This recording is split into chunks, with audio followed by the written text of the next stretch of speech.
The time is 7:31. Good evening. Welcome to Urban Sports on 94.5 Urban Radio Enugu. Here are the headlines for some of the major stories.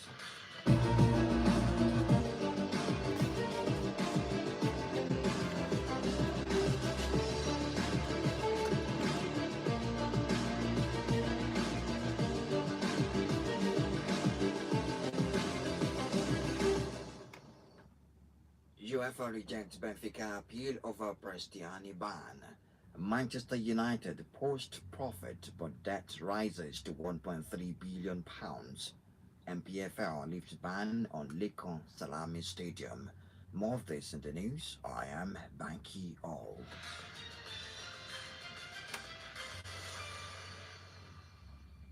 Gianluca Prestiani will miss the second leg of Benfica's Champions League tie against Real Madrid after UEFA rejected the club's appeal against his suspension. The Argentine winger was under the provisional one-match ban after Real Madrid Vinicius Jr. reported alleged racist abuse during last week's 1-0 defeat in the knockout round playoff fourth leg. Benfica said they would appeal the decision but accepted it was unlikely to have any practical effect before Wednesday's return at the Bernabeu. UEFA has imposed the ban on the provisional basis pending the result of a full investigation by an ethics and disciplinary inspector, and further punishment could still be handed out to the 20-year-old.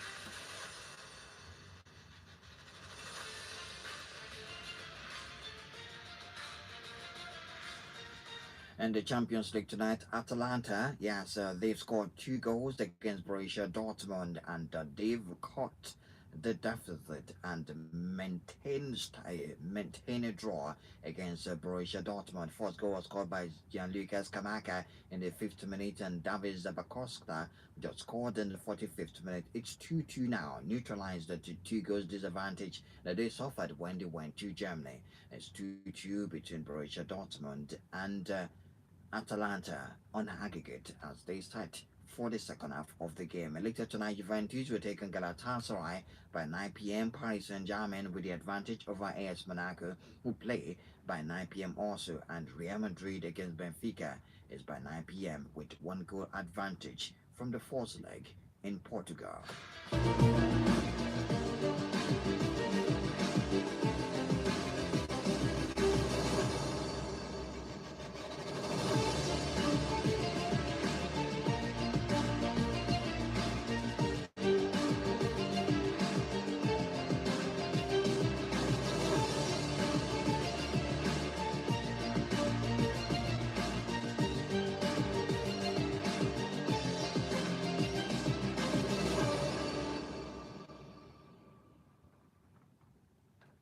Borussia Dortmund have criticized disproportionate measures taken by Italian authorities that means some of their fans will miss Wednesday's Champions League match at Atalanta. The Bundesliga club confirmed that some of their supporters had been denied entry to Italy, while others have been visited by the police at their accommodation.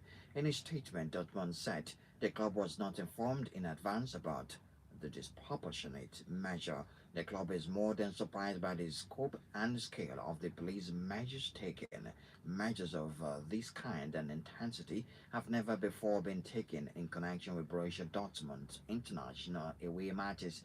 The German giants added that they found the measures incomprehensible and questioned the behavior on the part of the authorities. On Tuesday, one of Dortmund supporters groups said the situation was unprecedented, and as a result, a number of fans and reluctantly decided to stay away from the match in Bergamo. Dortmund and Borussia Dortmund are currently playing, and it's 2 goals to nothing in favor of Atlanta, 2-2 on aggregate as we speak. The winner of the tie will meet either Arsenal or Bayern Munich in the last 16 of the competition.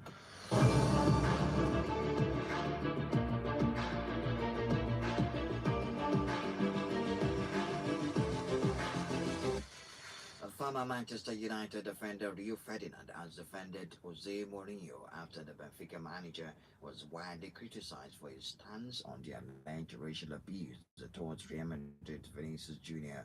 This comes after Mourinho refused to throw his support behind the Benfica player Gianluca Prestiani of Vinicius in the aftermath of the alleged racial scandal that marred the first leg of the Champions League round of 16 playoff, the first leg tie last week between Benfica and Real Madrid. Instead, Mourinho accused Vinicius of provoking the abuse with a celebration in front of Benfica fans after he scored the only goal of the match. Speaking on his Rio Ferdinand Presents, Ferdinand said Mourinho has done enough for black players, adding that is not a racist. He also admitted that the Portuguese approached this situation wrongly. He said, I think Jose in time will sit today and go, maybe I approached that wrong and it doesn't make Jose Mourinho a racist.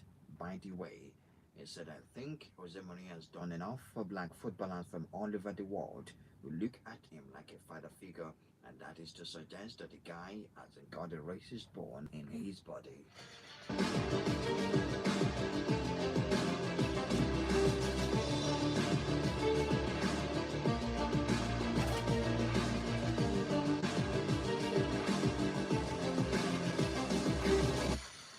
In England, Manchester United chief executive Omar Berrada says the benefit of the club's offbeat transformation is being recognized through improved financial performance, even though the club's debt is now approaching £1.3 billion. United have posted an operating profit of £32.6 million for the 6 months to 31st of December 2025. This contrasts sharply with a loss of £3.9 million for the same period 12 months ago. However, United also drew down an additional £25 million on their rolling credit facility, which now stands at £295.7 million. Except with that, the legacy debt for the Glazer family takeover and additional liabilities listed of more than £500 million, the vast majority of which is outstanding transfer fee payment. The club owed a staggering £1.29 billion at the end of last year.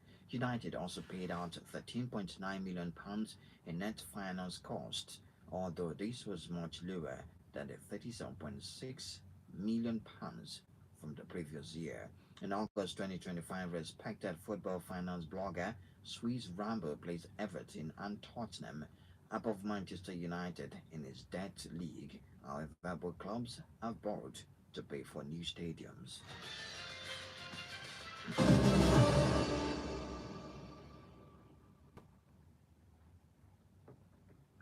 Chelsea have been fined £325,000 and West Ham £300,000 over a mass confrontation between players during their Premier League game in January.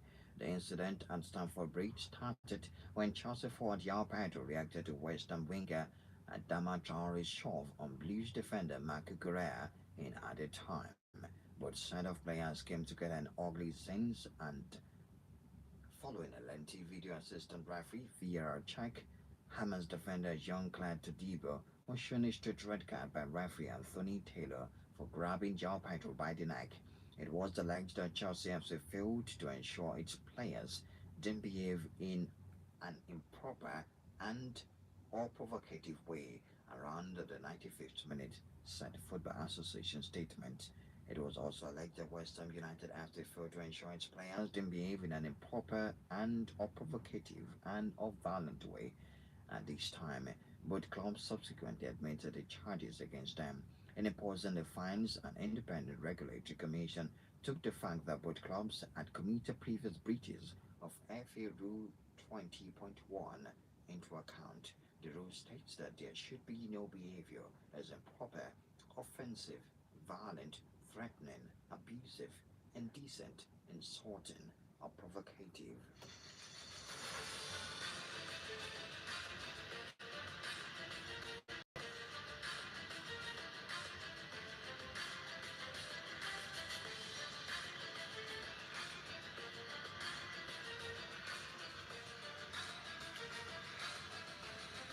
United States government officials have been warned that there could be catastrophic security consequences if cities hosting World Cup matches do not receive funding that has been frozen.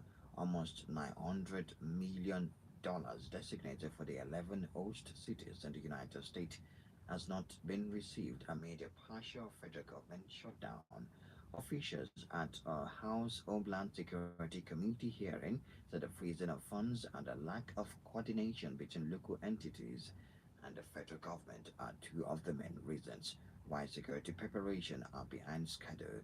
Ray Martinez, the chief operating officer of the Miami World Cup host committee, oh, Ray Martinez, chief operating officer of the Miami World Cup host committee, said it may have to cancel events unless organizers receive $70 million by the end of March. The World Cup, which is also being hosted by Canada and Mexico, starts on the 11th of June. United States game against Paraguay in Los Angeles on the 13th of June is the first of the 2026 tournament to be held in the United States.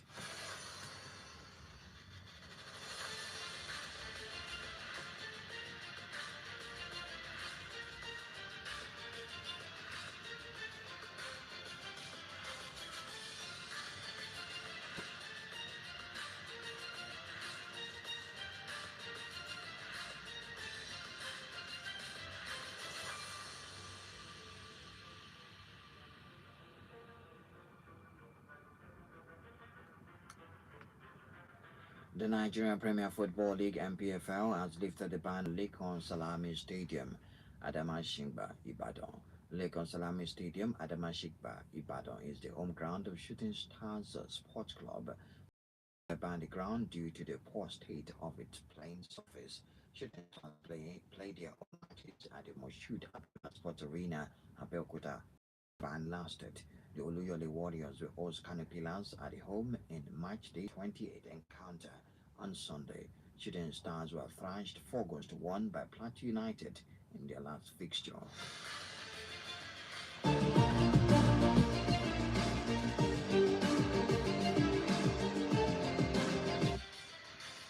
11 players are now in Super Falcons camp in Yaoundé ahead of the friendlies against the Indomitable Lionesses of Cameroon. The camp opened yesterday following the arrival of head coach Justin Madigu, his assistant and backroom staff. Among the early arrivals in camp are Captain Rashid Ajibade, Monday Gift, Deme Tosin, and Christy Uchebe. Other players in camp are Ngozi Okobi Ekogene, Ogbona Glory, Christopher Precious, Omewa Joy, Oyenizide Esther, Oluko Fatima, and Unkwacha Favor. 40 more players are still being expected in camp. The players will observe their first training session later tonight. The first friendly will hold on Saturday, while the two countries will do battle again next week Tuesday. Nigeria and Cameroon will use the friendlies as part of their preparation for the 2026 Women's Africa Cup of Nations.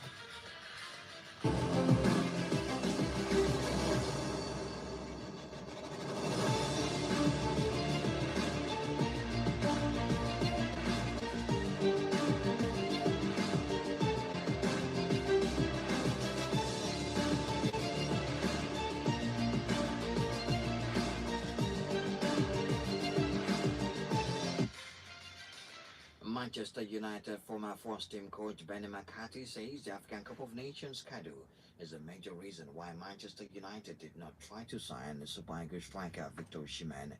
The Nigerian striker Osimhen attracted attention from Europe's elite side after scoring 26 league goals in 2022-23 to fire Napoli to enforce the Italian title in 33 years. McCarthy, who at the time was part of Old Trafford staff under then manager Eric Ten Hag, has viewed he played a role in the recruitment of strikers and thought Osimhen would fit perfect with the Red Devils, but the biennial staging of the African Cup of Nations, which regularly falls in the middle of European season, meant United switched to other targets, despite Osimhen initially being at the top of the list.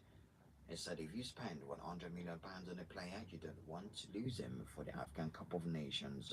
United instead signed Rasmus Højlund from Atalanta for £72 million in August 2023, with the Denmark international scoring 26 goals in 95 appearances. before joining Napoli on loan last season.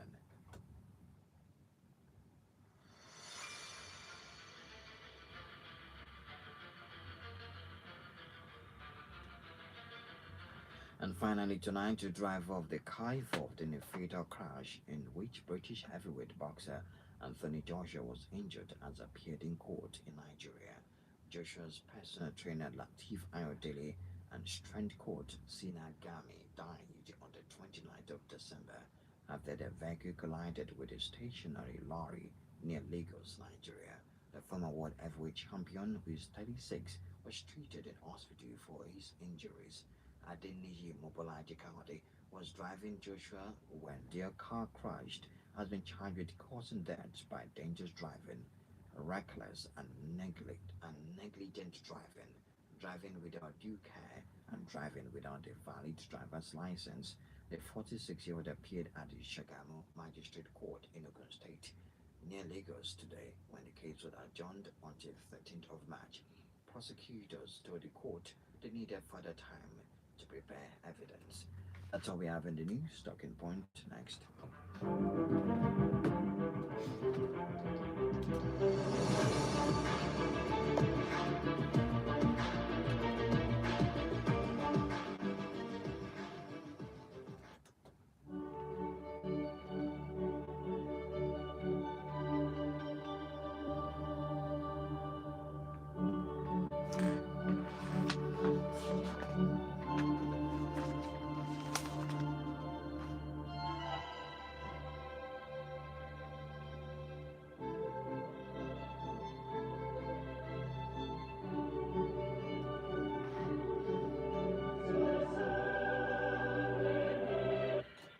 For Atalanta, they've successfully overturned their two-goal deficit, trying as much as possible to make Italy proud, to make the Italian Serie A proud after Inter Milan were dumped out by Bodo Glimt last night.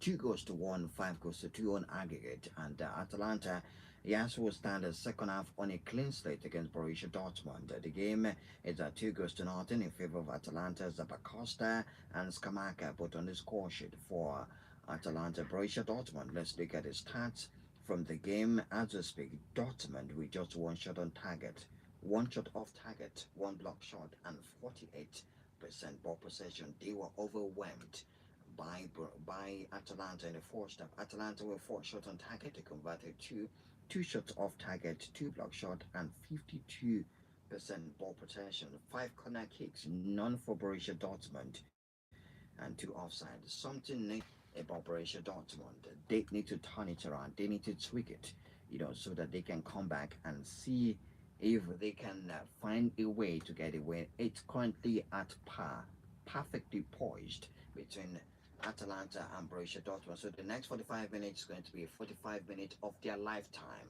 both for Borussia Dortmund and Atalanta. Atalanta can continue with that momentum, having scored twice in the first half. So that's the update. In the other games, Juventus will play at home to Galatasaray. 5-2 result for the first leg, and we are waiting for what's going to happen in the second leg. For Juventus, they've not recorded a single win in their last 5 matches. For Galatasaray, they've won 4 out of the last 5, and the last one that they played, they lost. Of course, Victor didn't play in that game. Right, the starting lineup tonight for Juventus and Galatasaray. A heavyweight team. Victor Osimhen leads the line for them. Baris Apayimas, Mario Lemina, and Noah Lang. Destructive attack against Juventus. In the midfield, you have Gabriel Sala and Lucas Torreira. And in defense, Ismail Jacob, Badaski, David Sanchez. We have Roland Salah and Ugukan Kako in a 4-2-3-1 formation. No Okay Gondwan tonight. And for Galatasaray on the bench, Leroy Sani, Mari Kadi, Yunus Agun, Okay Gondwan. We have got top quality players. Wilfred Singo. They have quality players on the bench tonight. For Juventus, Jonathan David, Krepin Thuram, Kenan Judis. In the midfield, Sao Kopman as Manu Lucatali is also playing tonight. We have McKenny. In defense, Federico Gatti, Lloyd Kelly, and Pierre Kalulu. Mattia Perrin in a 3-4-2-1 formation. On the bench for them, we have Bremer on the bench. Jeremy Boga is also on the bench for Juventus tonight. Maybe at some point they will be called upon to, to impact the game, especially if it's been dominated by Galatasaray. Tonight, Real Madrid will take on Benfica, and just like I said in the news, Cristiano won't be playing. His appeal was denied by UEFA, so he's going to run that one match ban out, and we wait to see if it's going to be more than that, which most likely we're expecting to happen. Real Madrid against Benfica tonight. The starting lineup is confirmed. Gonzalo Garcia, Vinicius Jr. Yes, it's a 4-4-2. Midfield Federico Valverde, Ada Goulet, Germani, and Eduardo Camavinga. In defense, Trent Alexander-Arnold, Raul Asensio, Antonio Rudiger, and we have Carreras, Thibaut Courtois in post. For the other side, Benfica, we have Angelis Pavidis, Andres Skadrop, Rafa Silva, and Richard Rios. In the midfield, Frederic Osnes, Leandro Berraro. In defense, Samuel Dahl, Nicolas Otamendi, Thomas Arau, Amadedic, and Anatoly Trubin. Yes, the keeper that scored against Real Madrid. It's a 4-2-3-1 formation against Real Madrid tonight. And for Real Madrid, there are stories for Kylian Mbappe's injuries on the bench tonight, or is injured. Kylian Mbappe is on the bench. Is injured tonight, just like Dean Oisin, Dani Ceballos, Eder Militao, Jude Bellingham. So on the bench for them in the attack, Brahim Diaz will come in at some point in the game. Maybe we get to watch David Alaba also. 09160005945, 09160004945. Paris Saint-Germain against AS Monaco is by 9 p.m. tonight. And yes, we saw the heroics of the Zere Doué and the Force Legs scoring a brace for them. It starts tonight alongside Bradley Bacola and Kavicha Kwarashelia. Folani Balogun, Magnus Akliche, and Mamadou Koulibaly are starting for Monaco tonight. 09160005945, 09160004945. Those are the numbers to call if you're interested in talking to us. Yes, why won't you be? You can also text us on WhatsApp 09128 945 945, 09128 945. You can call us at 0916000 5945, 0916000 4945.